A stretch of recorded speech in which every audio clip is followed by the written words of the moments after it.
Welcome back to Daily Stage Readings. Today we are doing Thomas and the Tweens. Scrambled eggs. My favorite. The bridge across the river needs repair. The Fat Control told the engines. I shall have to make a real limit across it for a while. Percy and Daisy will be alright. And Toby too. But Thomas is too heavy. Thomas looked anxious. Would you like to go and help Edward? Suggested the Fat Controller. Can Annie Clarabelle come? Asked Thomas. The Fat Controller shook his head. They'll be needed here, I'm afraid, he said. Daisy can't carry all your passengers on her own. Percy promised to look after Annie Clarabelle. But they were sorry to see Thomas go.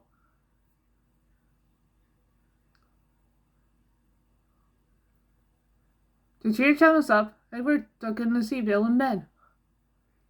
The twin engine still lived at the turn of Clay Harbor. Oh dear, not another blue engine, said Bill cheekily. First Edward, then Donald Douglas, now. Don't forget Gordon, interrupted Ben. He came here once, by mistake. No, don't think he enjoyed it very much. Yeah, innocently. Well, the twins both chuckled. And Marine. No, but seriously, Edward, said Bill. Ida's in the Fat Control ain't engines of purple color. Like us, for instance. Thomas let off steam indignantly. Let me tell you, he began. All right, you two, laughed Edward. Go and move these trucks. Those trucks. Or there won't be room for any more. Bill had been panicked.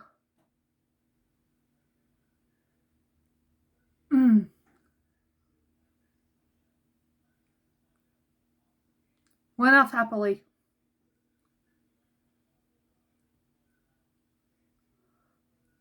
You just don't know how to take them too seriously, explained Edward. Thomas smiled ruefully. I know how you deal with them, he said. Near the harbor, the line crosses a lane. The crossing had no gates. The lane led to a farm which provided food to the shops in the town. One morning, the farmer had difficulty starting his lorry. He did it at last, but the lorry jerked along in fits and slurs. The farmer was worried about his load of milk, butter, and eggs.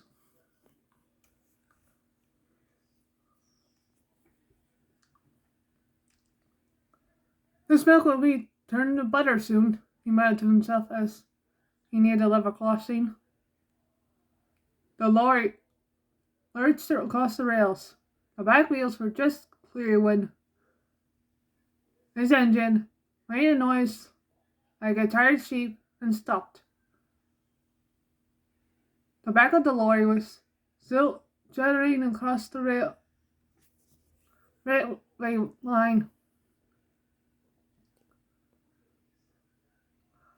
The farmer struggled to start it again, but it would not go.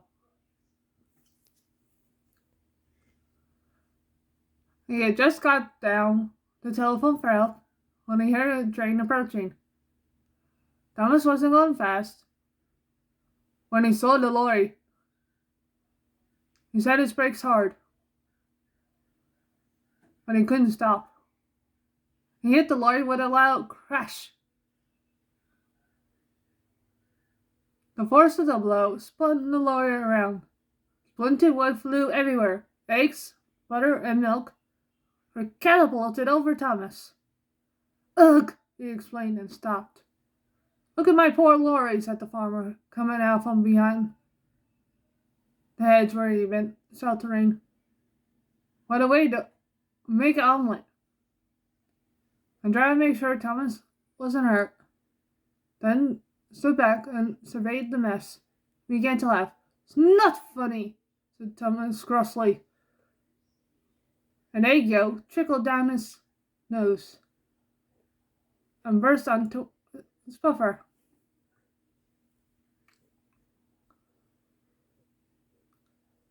"You're not standing where I am," said his driver. "You look like a scrambled egg, Thomas."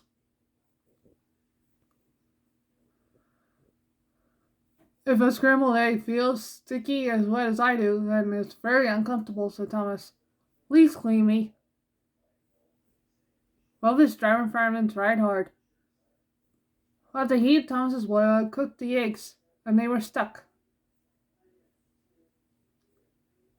"Sorry, Thomas," his driver said at last. "We can't block the line any longer. We shall have to go on." At the end of the line, Thomas was taking a Bill and Ben's yard to be cleaned. The twins were there. "What's this?" asked Ben. "Must be a new engine," said Bill. Ben expected their arrival. "No, Bill," he said. "That's not a new engine. It's Thomas." "But it's our color, Ben, and Thomas doesn't think our color is proper for an engine." I heard a grinding noise. "Are you joint stiff, Bill?" asked Ben. It wasn't Bill's joints. It was Thomas. Crack.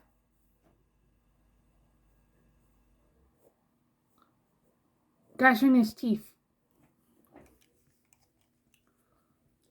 What a picture. It took a long time to clean Thomas properly, and the twins kept teasing him until Edward told them to stop.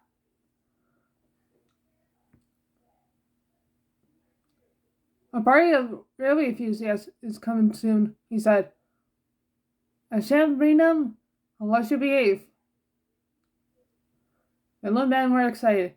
Enthusiasts always made a fuss of them and took their photographs. "When?" they squeaked. Edward smiled and winked at Thomas.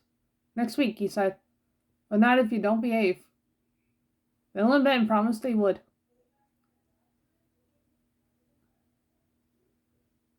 "It is next week?" they asked Thomas each morning. Thomas enjoyed keeping the twins in suspense.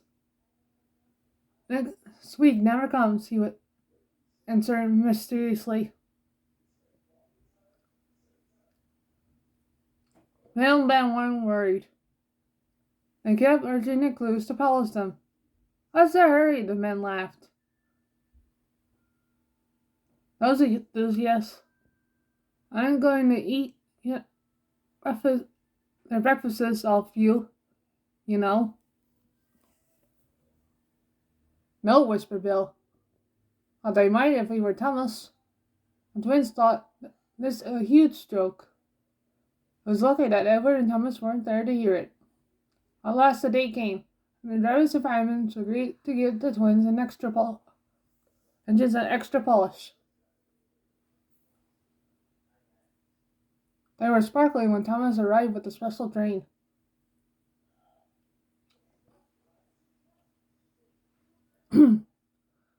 Many of the enthusiasts had notebooks, and almost all had cameras. Little men didn't know which way to look, but they loved the attention. They loved all the attention they were getting. Then the visitors queued up for a ride in either Bill and Ben's cab. The cabs were low, and so the visitors forgot to duck. I didn't seem to mind.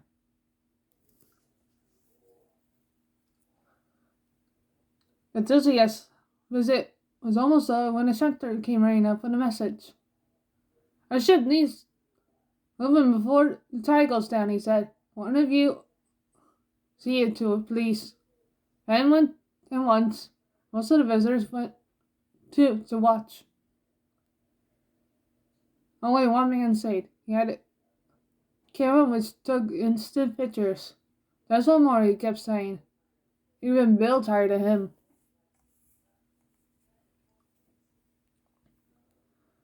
The photograph Bert screwed his camera to a tripod and pointed it at Bill. "That's it," he twirled. "What a picture!"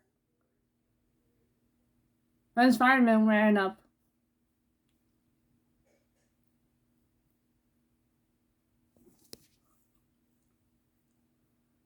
"Ben needs help," he said. "The ship is going aground, and he can't move it on his own." "Right, Bill," said his driver. "We can't wait any longer." He turned and tapped. With a hiss and a roar, Bill vanished in a cloud of steam.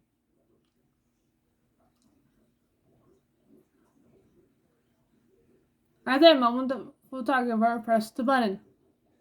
When the steam cleared, Bill was hurrying off to help his twin. The photograph, here to come for his instant picture, looked at it and threw down in disgust. Quickly, the engines were coupled together. "When I say heave, heave," instructed Ben. "1, 2, 3, heave!" Come on," puffed the engines. The cable tightened, strengthened. At last, with a shudder, the ship slipped out the mud, pulled by the engines, and glided towards the deeper water out of the harbor. Bill's driver found the discarded photograph on the ground by the rails. All it showed was a cloud of steam, and very dimly Bill's funnel at the top. He showed it to Bill. "What a picture," remarked Bill, to no one in particular.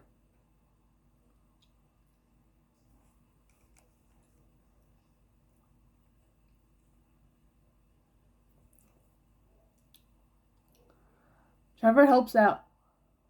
Trevor the Jackson engine was feeling depressed. He couldn't breathe properly. "Your boiler needs fixing," said his owner, the vicar. "But I can't afford it at present." One morning, the vicar's telephone rang. The vicar answered it, then hurried out to see Trevor. "You may be a bit under the weather, but you can manage this," he said. "The farmer has the tree down and wants you to saw it up for him." When Trevor had steam, he went to the farm and set to work in a field near the railway. Thomas passed by with Edward's coaches. He whispered cheerfully, "Edward liked trucks," and been delighted to let Thomas have his coaches for a while. When Edward passed later that morning, he was pulling trucks with some sort of tent over them. These were especially for carrying tiny clay. The men called them hoods. "What hoods?" Thomas said, asked Bill and Ben. "The hoods are those things like tents," Bill explained. "They keep the clay dry," added Ben. "Wet clay goes into tanks." As a Trevor, they were simply trucks.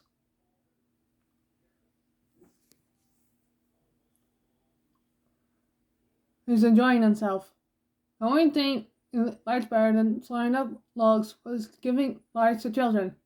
He trundled happily at the pile of logs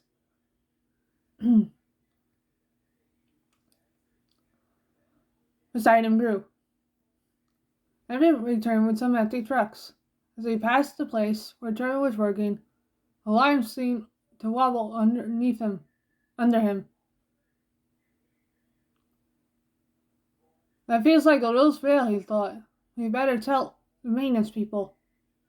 At the harbor, Everett exchanged the empty trucks for full ones and stepped off at the junction once again.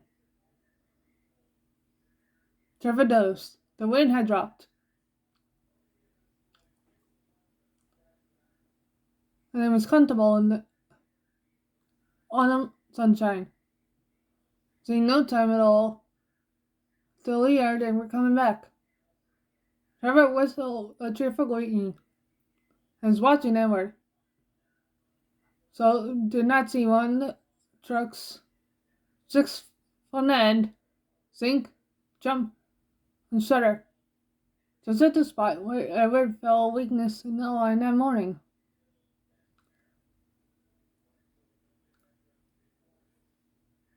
Sparks flew. A truck's wheel jammed and the coupling broke.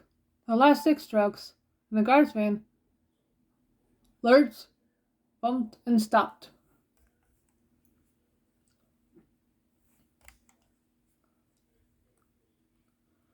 The guard, safe in his van, blew his whistle. Edward, far away in front, did not hear it. I hurried on without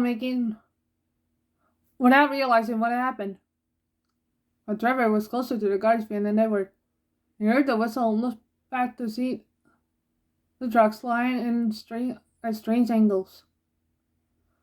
Beep, beep, beep, beep, beep, beep, beep, beep, he whistled. Horror. Stop, Edward, stop. Edward heard that. It's Trevor, he cried anxiously. What's wrong? We better stop and see, said his driver.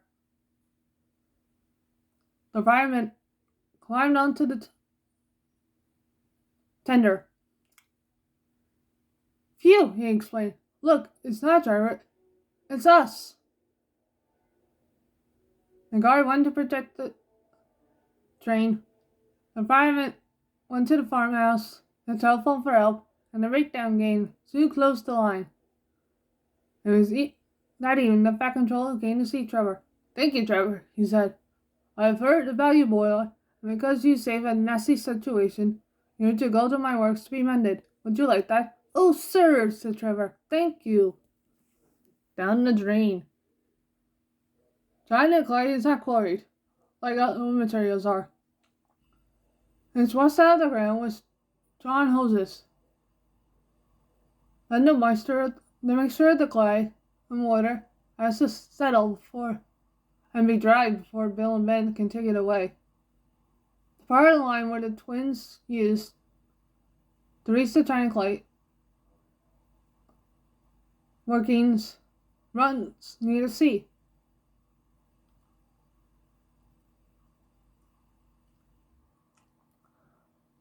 There is a hollow in the land just here, but it's often floods after heavy rain. Local people call this hollow the drain. The autumn gales, which I brought down the farmer's tree for Trevor to cut up, was also causing rough seas and high tides. When the rain came too, the engine crews looked gloomy.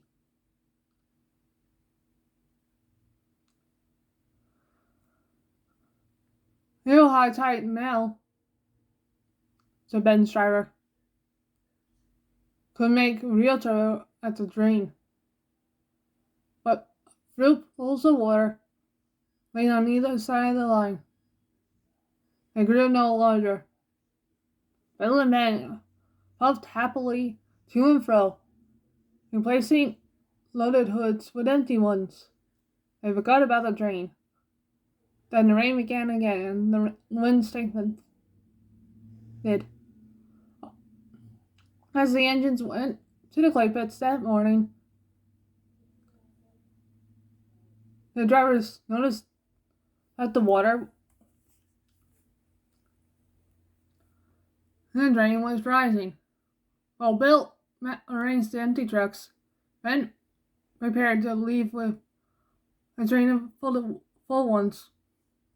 At the drain, he found that the water was level at the top of the rails. Come on, said Ben naively. We must get through, if only to get help for Bill.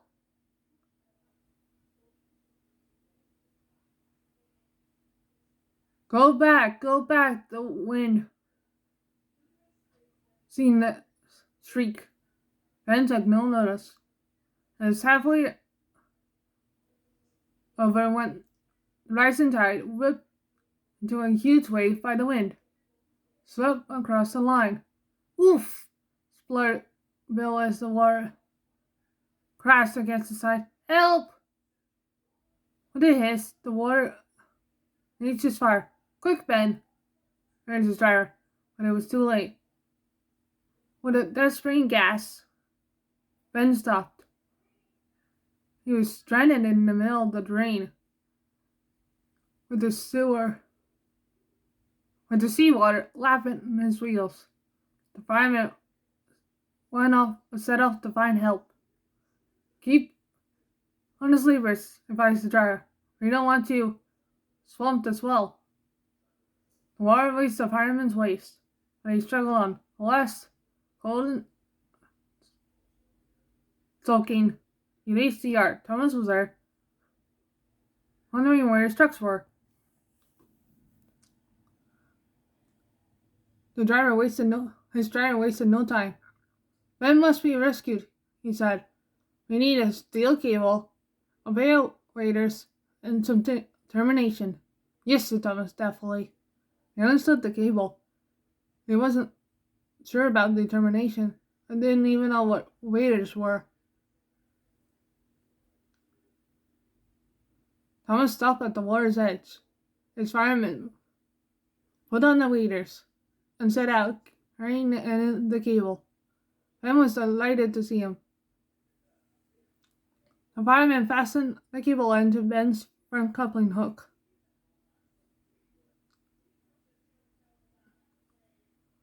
Then he uncoupled the trucks so that Bill, who come up behind, could pull them clear. Right, he said as he joined Ben sharing the cab. Let's go. Both men and Notes steam left the whistle. The driver fireman waved to show Thomas that they were ready. Carefully, Thomas took the strain. Slowly, with water cascading all around him, Ben came out of the drain. Once he was clear, Thomas was properly coupled to him and helped him back to his shed.